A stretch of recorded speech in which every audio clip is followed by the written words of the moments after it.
ఏ నాయకుడైనా నిలబెట్టాల్సింది నాయకత్వమే తప్ప వారసత్వం కాదు. రాజకీయ వారసత్వంతో పాటు పార్టీని నడిపే సమర్థత, నాయకుల్ని ఒప్పించే లౌక్యం, క్యాడర్తో అటాచ్మెంట్ లేకపోతే ప్రజాక్షేత్రంలో మొత్తం రాజకీయ వ్యవహారమే బెడిసికొట్టే ఛాన్స్ ఉంది.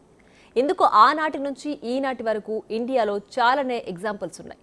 అప్పటి పరిణామాలు ఆనాడు ప్రాంతీయ పార్టీల నాయకత్వ ముఖ చిత్రాన్ని మార్చేశాయి. అప్పటికీ ఇప్పటికీ పెద్ద తేడా ఏం లేదు. ఈ జనరేషన్ పాలిటిక్స్లోనూ అదే కంటిన్యూ అవుతోంది. రేపటి రోజున తెలంగాణలోనూ అదే జరిగే అవకాశం కనిపిస్తోంది.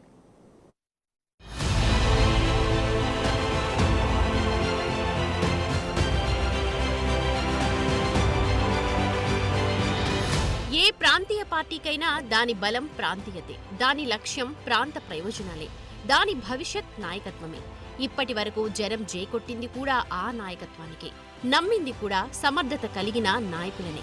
రాజకీయ వారసులు ఎంట్రీ ఇచ్చిన ఎపిసోడ్లు ఎన్నో ఉన్నా జనం మాత్రం నిబద్ధత కలిగిన నాయకులనే బలపరిచారు.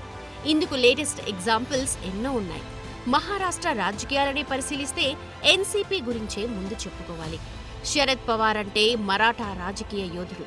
కాంగ్రెస్ నుంచి బయటకొచ్చి నేషనలిస్ట్ కాంగ్రెస్ స్థాపించి మరాఠా గడ్డపై ఆయన నిలదొక్కున్న తీరు ఆ రాష్ట్ర రాజకీయాలపై ఎన్నటికీ చెరగని ముద్ర వేసింది. అయితే పార్టీ పెట్టిన దగ్గర నుంచి శరద్ పవార్ వెనుకున్నది, పార్టీ నిర్మాణంలో ముందు నుంచి కష్టపడింది, నాయకులను ఏకం చేసింది మాత్రం అజిత్ పవారే. అలాంటి నేతను పక్కన పెట్టి ఎన్సీపీని కూతురు సుప్రియా సూలేకి అప్పగిద్దామనుకున్నారు శరద్ పవార్. దాంతో అజిత్ తెగదెంపులు చేసుకుని బయటకొచ్చేశారు. అప్పుడంతా శరద్ పవార్ నుంచే పక్కకు జరుగుతున్నావా, ఇక నీ రాజకీయ జీవితం ముగిసినట్టే అన్నారు.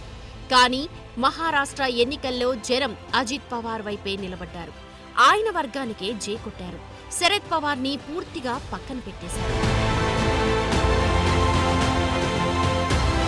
బాల్ ఠాక్రే వారసుడిగా తెరమీదకొచ్చిన ఉద్ధవ్ ఠాక్రే విషయంలోనూ ఇదే జరిగింది. ఆయన ఎంట్రీ ఇచ్చాకే శివసేనలో ముసలం మొదలైంది. సీఎం పదవి కోసం పడిన తాపత్రయం, ఆయన రాజకీయ వ్యవహారం పార్టీలో పెద్ద చర్చకే తెరలేపాయి. ముఖ్యమంత్రి అయ్యాక ఉద్ధవ్ కూడా తన కొడుకు ఆదిత్య ఠాక్రేకు పార్టీ పగ్గాలు అప్పగించే ప్రయత్నం చేశారు. ఇది నచ్చని ఏక్నాథ్ షిండే తిరుగుబాటు బావుటా ఎగురవేశారు. అప్పుడు ఉద్ధవ్ని కాదని ఎవరూ బయటకు వెళ్లరనుకున్నారు. బాల్ ఠాకరే వారసుడైన ఉద్ధవ్ ఠాకరేతోనే తలపడుతున్నావు, మీ పనైపోతుందన్న టాక్ వినిపించింది. కానీ ఎన్నికల్లో జనమంతా షిండేకే జై కొట్టారు. దాంతో ఉద్ధవ్ వర్గం మరింత అధపాతాళానికి దిగజారింది. అటు తమిళనాడులోనూ ఇలాంటి సీనే జరిగింది. అన్నా డీఎంకేని స్థాపించింది ఎంజీఆర్. పార్టీకి అన్నీ తానై పనిచేసింది జయలలిత. ఎంజీఆర్ మరణంతో ఆయన భార్య జానకి రామచంద్రన్ని తెరమీదకు తెచ్చింది పార్టీలోని జయ వ్యతిరేక వర్గం. జయలలితను దారుణంగా అవమానించి పార్టీ నుంచి వెళ్లగొట్టారు. కానీ ఏడాది తిరిగేసరికి అన్నా డీఎంకే అంతా జయనే వెతుక్కుంటూ వచ్చింది. అప్పుడు వాళ్లు నమ్మింది ఎంజీఆర్ రాజకీయ వారసత్వాన్ని కాదు, జయలలిత నాయకత్వాన్ని. ఆ తర్వాత ఆమె పార్టీని నిలబెట్టిన తీరు, అధికారంలోకి తెచ్చిన పేరు జయకే దక్కాయి. తెలుగుదేశానికి కూడా ఇలాంటి చరిత్రే ఉంది. ఎన్టీఆర్ పొలిటికల్ ఎంట్రీతో తెలుగు నేలపై టీడీపీ ప్రభంజనం సృష్టించింది. తారక రాముని నాయకత్వంలో పార్టీని పటిష్టం చేసింది, క్యాడర్ని సెట్ చేసింది, గ్రామీణ స్థాయిలో బలోపేతం చేసింది చంద్రబాబు.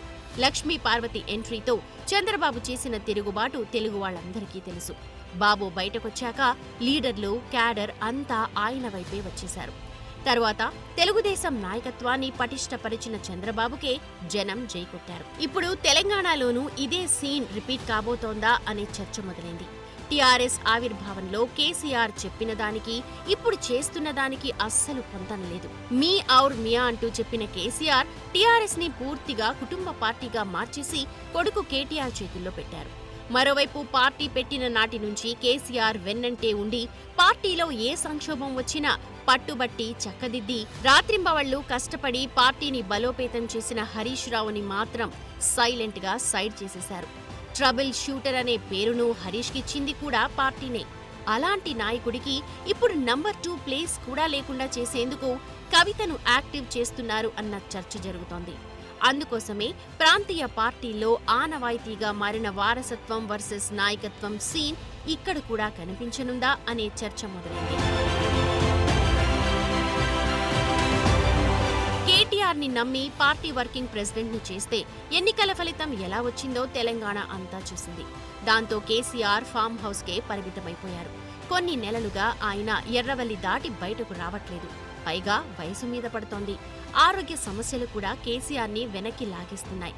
దాంతో కేసీఆర్ తరువాత అంత దూకుడుగా పార్టీని నడిపేదెవరన్న ప్రశ్న తలెత్తితే అస్సలు సమాధానమే దొరకట్లేదు. ఇప్పటికే కేటీఆర్ పనితీరు, వ్యవహార శైలిపై అనేక విమర్శలు ఉన్నాయి. ఆయనేం చేసినా అది తిరిగి తిరిగి పార్టీకే తగులుతోంది. పైగా కింది స్థాయి లీడర్లతో అంత సఖ్యతగా ఉండరన్న ఆరోపణలు, తన కోట్రీని మాత్రమే నమ్ముతారన్న చర్చ ఉంది. కానీ హరీష్ రావు అలా కాదు. ఆయన వర్కింగ్ స్టైలే డిఫరెంట్. కింది స్థాయి లీడర్లనే కాదు, కార్యకర్తలను కూడా కలుపుకొని వెళ్లే తత్వం ఆయనది.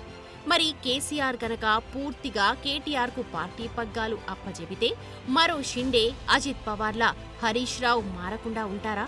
పైగా కేసీఆర్ దగ్గరున్నంత స్వేచ్ఛ కేటీఆర్ దగ్గర హరీష్ రావుకు ఉండే అవకాశమే లేదు.